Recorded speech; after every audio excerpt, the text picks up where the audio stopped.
Përshëndetje nga sofra shqiptare, kam sjell recetën e tortës zall në një përgatitje shumë thjeshtë e shijshme, ideale për dhurata, një ëmbëlsirë e cila shkon shumë pas iftarit, besoj se kam ju pëlqy kur ta shihni videon në vazhdim. Filloj me përgatitjen e kësaj ëmbëlsire shumë të shijshme dhe thjeshtë në një tenxhere të lloj që nuk gjatë shtojna 1 litër me qumësht. Tek qumshti shtojna 7 lugë gjelle me sheqer, 3 pudinka vanile, paketimi është 37 gramësh. Përgatitja është shumë e lehtë, ideale për ta bërë dhuratë këtu. Sidomos tash në Ramazan shkon shumë pas iftarit, është një tortë e lehtë dhe e thjeshtë për përgatitje. Në një tel kuzhine e përzi masën vazhdimisht derisa ajo fillon të troshet. Masa është troshur mjaftueshëm, njëkohësisht ka filluar të vlojë, ka pluska të vogla. Tash e fikim zjarrin dhe kështu e lojmë mbi zjarr të fikur.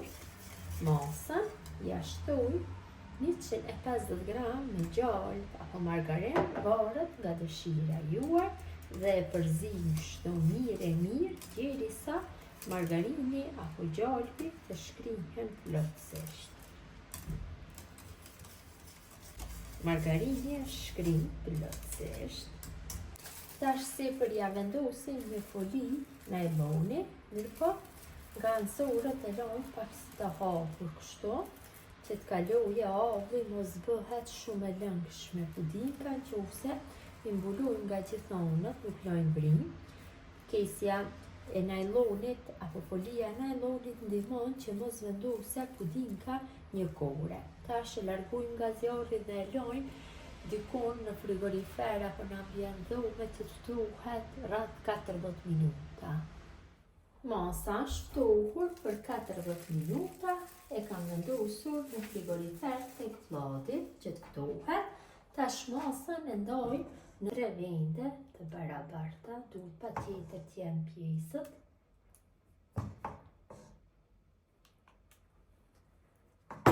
Një pjesë tek kjo ena tjetër, kurse një pjesë do e lënë në tenxhere. Pra do i ketë 3 shije.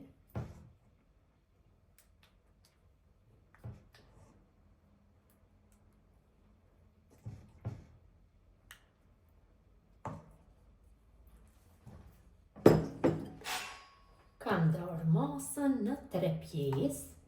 Tek masa në tenxhere do shtoj 150 gram me biskota të vluara.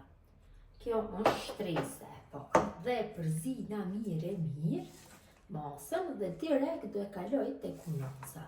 Mundohem që biskotat dhe pudinku të bëhen në një masë. Bëjmë përzirje.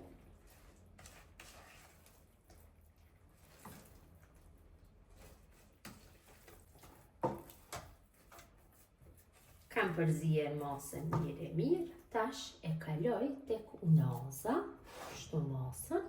Unazën e kam vendosur në një tepsi, pra nuk duhet që të lihet, që të ftohet pudinka plotësisht, sepse forcohet dhe shumë e vështirë e keni që ta kaloni, t'ja jepni formën. Përhapim kështu masën në përgjithë unazën dhe mundohu që t'ja japim një shtresë të lëmuar dhe në trashësi të njëjtë nga gjithanët. E kalojmë gjithë masën dhe më pas fillojmë që t'ja japim formën në tepsi. Tash vetëm se e përhapim. Kështu marrim të një lugë, t'ja japim një shtresë të rrashë. Kam përhapur shtresën e parë, kjo është shtresa më e fortë, kështu me një shpakull kuzhine, më lehtë e kam pas që të bëj përhapje. Tash e formojna shtresën e dytë. Shtresën e dytë do shtoj çokoladë, 100 gram çokoladë të shkrirë. Unazën e kam bërë më të vogël, është dikon 23 cm, me trash të dale më mirë të jetë, përzim shtu masën, që çokolladat përhapet në përgjithë pudinkun.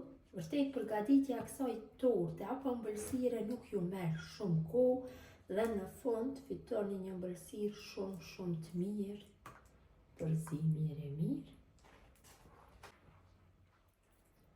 Kam përzier masën, çokolada do e bëj më të fortë kur të ftohet dhe do jep një pamje më të mirë, si më e lëngshme do del në mes.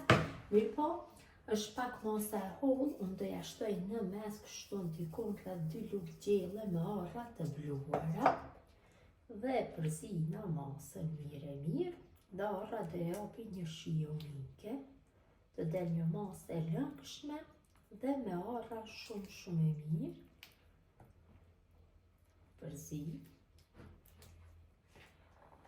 Tek shtresa e parë në unas kalojmë shtresën e dytë, shtresën e formuar.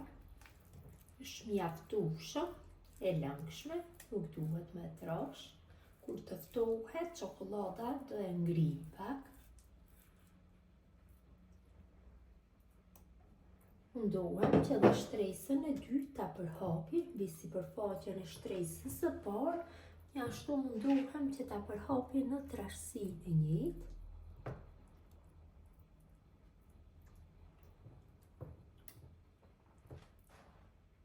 Mjaftueshëm është. Tash formojna shtresën e tretë, ja shtojna pudinkus 90 gram me kokos dhe masën e përzi kështu mirë. Kjo bëhet pak më e fortë se shtresa e dytë.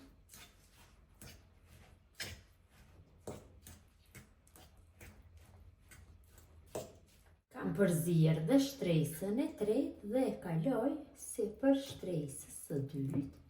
Mundohem kështu që ta përhapi mirë. Do gjithë masën ta kaloj.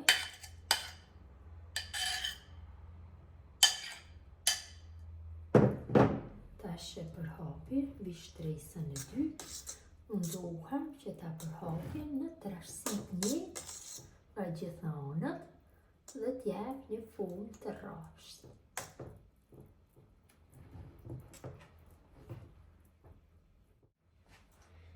Si për shtresës së tretë, unë do e dekoroj me biskota të bluara. Nuk do i hedhi asgjë, mund që t'i vendosi sipër ndonjë frutë, kështu me biskota më mirë, që mos ta bëj shumë të ëmbël, t'i ngele me të vërtet ajo shija e zallit. Vetëm biskotat i përhapi kështu gjithë sipërfaqen, biskota shtoni sipas dëshirës dhe tortën do e vendosi në frigorifer të qëndroj për 4 orë. Ëmbëlsira është ftohur, pasi unë e kam përdhurat dhe jam përngut, do e marr kështu me unazën dhe do e dërgoj dhurat. Pjesën e fundit, në qoftë se mundem, do ju demonstroj, në qoftë se jo, vjen keq. Besoj se u ka pëlqyer motra dashura mënyra se si përgatis unë tortë e zallit. Gjithë ju që përgatisni në këtë mënyrë ju bëft mirë. Mirëmbëjtje nga sofra shqiptare deri në recetën e radhës.